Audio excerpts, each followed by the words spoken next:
State Kaushambi में राम बाबू तिवारी की मौत के मामले में अब सियासत गर्मा गई। डिप्टी सीएम के ट्वीट से सारा बवाल मच गया।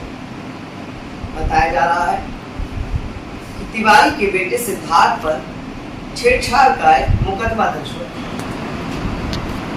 तिवारी का कहना था कि वो मुकदमा ग्राम प्रधान द्वारा फर्जी तरीके से दर्ज कराया गया। हत्या के बाद अब सियासत काफी गर्मा गई। तमाम राजनीतिक दल कभी पाल समाज के लोगों से मुलाकात करने जा रहे हैं तो कभी पीड़ित पंडित परिवार से मसद बातचीत करने के लिए राष्ट्रीय उदय पार्टी के राष्ट्रीय संस्थापक बाबू रामपाल हैं, जो 3 दिन पहले कौशाम्बी के लौंदा ग्राम सभा के सैनी थाना क्षेत्र में पाल समाज के उस परिवार से और उस लड़की के परिजन से मिले जिसके साथ ये घटना हुई थी। घटना के बाद ही सिद्धार्थ तिवारी, जिसके ऊपर तमाम आरोप लगे थे, उसके पिता ने जहर खाकर और शरीर पर स्याही से कुछ लिख लिया, जिसके बाद से सियासत गर्मा गई और तमाम लोग उसका आनंद भी ले रहे हैं। कहीं न कहीं पीड़ित परिवार से और उसके लिए न्याय की मांग कर हम असल बातचीत करने के लिए बाबू रामपाल आएगी। जानते हैं कि उनकी क्या प्रतिक्रिया है। बाबू रामपाल जी, किस तरह से देखते हैं इस पूरी घटना को, क्योंकि कहीं न कहीं जो तिवारी ने जहर खाकर आत्महत्या कर दी है थाने के अंदर, और कहीं न कहीं किस चीज़ की किसकी लापरवाही देख रहे हैं और परिवार से भी आपने क्या कुछ कहा? बहुत बहुत धन्यवाद। सबसे पहले यह घटना हुई एक 8 वर्ष की नाबालिग बच्ची के साथ, जो FIR दर्ज कराई गई। वह लैंगिक अपराधों में बालकों का संरक्षण अधिनियम 2012 के तहत और आरोपी को गिरफ्तार किया गया। तब तक किसी भी राजनीतिक दल या सामाजिक संगठनों को बच्ची की पीड़ा या बच्ची की माँ और पिता का पीड़ा किसी को नहीं दिखा। और जब आरोपी के पिता यानी राम बाबू तिवारी जी, चूँकि भाई पहले 2 बार के प्रधान रह चुके हैं, पूर्व प्रधान उस ग्राम सभा के रह चुके हैं और एक संपन्न व्यक्ति हैं। लगभग कहते हैं कि हमने जब वहाँ पर इंक्वायरी किया तो 300 बीघे जमीन की मालिक हैं, 4 भाई हैं और एक भट्ठा भी इन्हीं की जमीन में लगा हुआ है। एक सम्मानित व्यक्ति हैं, तो जिन्हें महसूस हुआ इनके बच्चे द्वारा जब अनैतिक कार्य यानी छेड़खानी किया गया नाबालिग बच्ची के साथ, तो उन्हें लगा कि हम कहाँ मुंह दिखाएंगे। तो अंतरात्मा इन्होंने दिखाई, इन्होंने 4 जून को पॉइजन खा करके आत्महत्या कर ली। उसके बाद इसमें घटना में इन्वॉल्व होते हैं डिप्टी सीएम जो है कि ब्रजेश पाठक जी। उन्होंने प्रमुख सचिव गृह को ट्वीट करते हैं, फिर यहाँ से लखनऊ से शासन प्रशासन का दबाव पड़ता है और फिर मीडिया भी इन्हीं की भाषा बोलने लगती है, सोशल मीडिया भी इनकी भाषा बोलने लगती है। और कौशाम्बी से 1200 किलोमीटर दूर बैठे वर्तमान प्रधान लौंदा ग्राम सभा के प्रधान भूप नारायण पाल जी पे FIR दर्ज होता है और उनके जो है प्रतिनिधि हैं उनके ऊपर FIR दर्ज होता है और बच्ची के पिता के ऊपर FIR दर्ज होता है। ऐसे 5 लोगों पे FIR दर्ज होता है और तत्काल 3 लोगों को गिरफ्तार करके जेल में भी डाल दिया जाता है। और पूरी तरह से शासन प्रशासन लग करके यहाँ तक कि न्याय व्यवस्था भी इतना जल्दी जांच वगैरह करके आरोपी को उसको मतलब छोड़ देने का काम किया। और चूंकि प्रधान क्षेत्र के प्रधान हैं, जनप्रतिनिधि हैं, तो उनके ऊपर 2,51,000 का इनाम घोषित कर दिया गया। तो आप समझ सकते हैं कि कितना बड़ा प्रेशर होगा डिप्टी सीएम पाठक जी का कि 2,51,000 के इनाम एक जनप्रतिनिधि पे।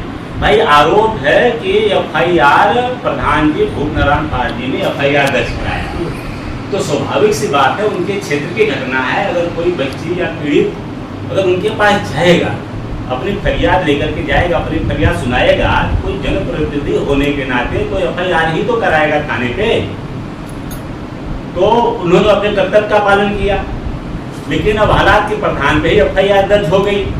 अगर प्रधान पे FIR दर्ज हो गई तो इस तहत तो फिर ब्रजेश पाठक का भी FIR दर्ज होना चाहिए, क्योंकि ब्रजेश पाठक जी ने भी शासन प्रशासन का अपने पावर का गलत इस्तेमाल करके 5 लोगों पे FIR दर्ज कराया। जो प्रधान जो है उनका CCTV फुटेज बता रहा है कि 4 तारीख को जो है कि पानीपत में थे और ब्रजेश पाठक जी ने जबरदस्ती 5 लोगों पे FIR दर्ज करा दिया। और हालात ये है कि वहाँ पे गरीब परिवार की ब्राह्मण परिवार का लड़की कहना ये है कि चुनाव में गुप्त नारायण पाल जी का उन्होंने सहयोग नहीं किया, सपोर्ट नहीं किया, इसके चलते रंजिशन पर मुकदमा दर्ज कराया गया था, जिसकी जांच के लिए वो सैनिक थाना क्षेत्र के पुलिस अधिकारियों से कर्मचारी गुहार लगा रहे थे। सहयोग की तो बात ही नहीं आती है ना, क्योंकि प्रधान तो खुद ही प्रत्याशी रहते हैं। जो तिवारी जी थे वो खुद ही चुनाव लड़ते थे, इसके पहले वो 2 बार प्रधान रह चुके हैं, तो वहाँ पे सहयोग की सवाल नहीं उठती है। एक्चुअली सच्चाई है कि एकदम दबंग प्रवृत्ति के हैं, खन पर बाहुबल सद है। वहाँ पे एक मौर्या महिला का वहाँ पे बयान आ रहा, सोशल मीडिया में चल रहा, आप लोग भी देखे होंगे, जो कि कह रही है कि भाई धमकी देते हैं कि गांव के लोग कहाँ टॉयलेट के लिए भी कहाँ जाओगे, उन्हीं की जगह में जाओगे। और इनका जो परिवार ब्राह्मण परिवार है, वहाँ पे जो और SC ST OBC के लोग हैं, सबको एकदम जीना मुहाल कर रखे हैं। इसके पहले इन्हीं का बेटा के द्वारा छेड़खानी मौर्य समाज की बेटी के साथ भी हुआ था, तो पूरा गांव इनसे त्रस्त है। और आज ये भारतीय जनता पार्टी ये किस मुँह से कहती है बेटी बचाओ बेटी पढ़ाओ। एक 8 वर्ष की नाबालिग बच्ची, गरीब बच्ची की तो आप रक्षा कर नहीं सकते, उसके पिता को ही जेल में डाल दिए हो। ये पूरी तरह से भारतीय जनता पार्टी प्रदेश में देश में जातिवाद को बढ़ावा दे रही है। आज आप देख रहे तमाम संगठन, चाहे सवर्ण सेना की बात कर रहे हो, हम तो भी सोशल मीडिया में देखा हो कि करनी सेना भी पहुंच गई है।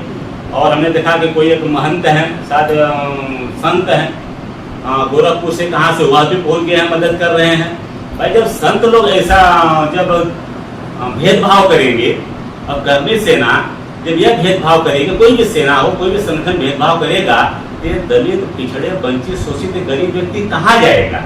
ये सब मिल करके एक मजदूरी करने वाले व्यक्ति को और अनपढ़ उनकी औरत यानी बेटी की माँ अनपढ़ है, 8 साल की बच्ची को राजनीतिक रसूखदार बता रहे हैं। और जो 3 बीघे का 300 बीघे का मालिक है, 2 बार का 20 साल पहले प्रधान रह चुका है और ईंट के भट्टे उसकी जमीन भट्टे लगा है, वो गरीब ब्राह्मण है। कौन सा नीति चल रहा है, कौन सा आप देश बनाना चाहते हैं, कौन सा समाज आप बनाना चाहते हैं। जब आपको वोट देना होता है तो हिंदू हिंदू करते हो, जब अत्याचार अन्याय हो गया तो फिर गरीब ब्राह्मण करते हो और गरीब आदमी को राजनीतिक रसूखदार बना रहे हो। ये हमारे देश को सब लेके कहाँ जा रहे हैं, ये चिंता का विषय है। पाल जी ये मान ले कि 2 गुट है, एक ब्राह्मण एक पाल, दोनों अपनी अपनी तरफ है और दोनों ये बोल चुके हैं कि न्याय क्या है और अन्याय क्या है। ऐसा नहीं है, 2 गुट नहीं है, हम सब तो पीछे पिछाड़े हुए लोग न्याय के साथ चलते हैं, न्याय की बात करते हैं। अगर कोई भाई अगर बच्चे के साथ अत्याचार हुआ है,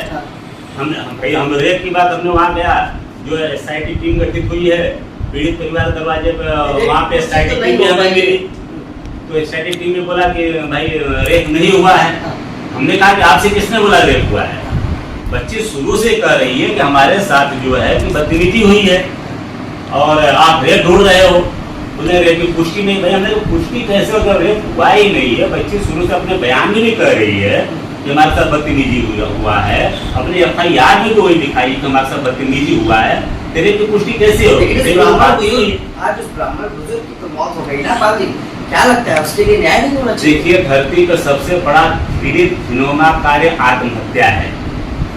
अगर उन्होंने आत्महत्या किया यह भी घृणित कार्य है, आत्महत्या किसी भी हद से जायज नहीं है। हाँ लेकिन इतना जरूर है, वो सम्मानित व्यक्ति थे, क्योंकि लगभग 20 साल पहले प्रधान रह चुके थे, गांव के जमींदार हैं, तो उनके अंतरात्मा को ठेस जरूर लगी।